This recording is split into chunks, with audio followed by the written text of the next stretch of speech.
favorite way I like to talk about flat feet is to tell you that all flat feet weren't created equal. Besides trying to be funny about it, what do I mean by this? Well, the height of the arch, whether you have one or not, and whether the foot is flat, isn't really the whole story. The real story has to do with how much motion the foot goes through to get to the flat-footed position. There are people with flat feet who have no pain whatsoever. Oh, is having a flat foot good? No, I didn't say that.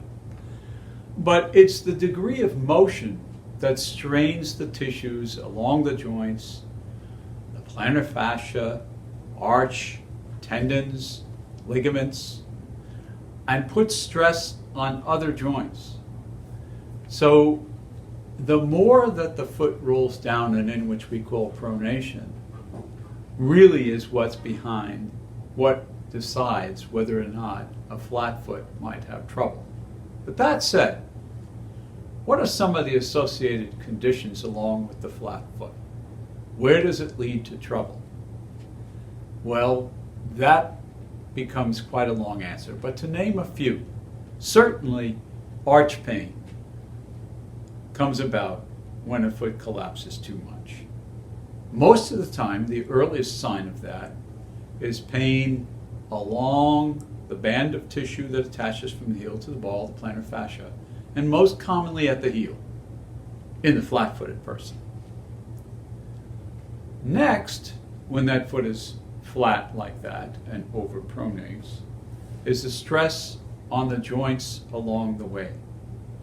That can be anywhere from the middle of the foot all the way up into the ball of the foot. Some of the most common things associated with that flat foot disorder are the development of bunions and the big toe going over toward the other toes.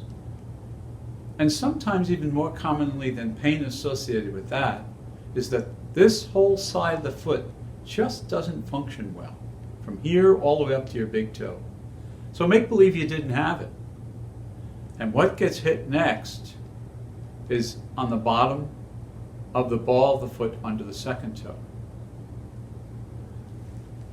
Lastly, we look at this as most things on this side of the foot are a problem of the foot getting longer when it collapses and the other side shorter.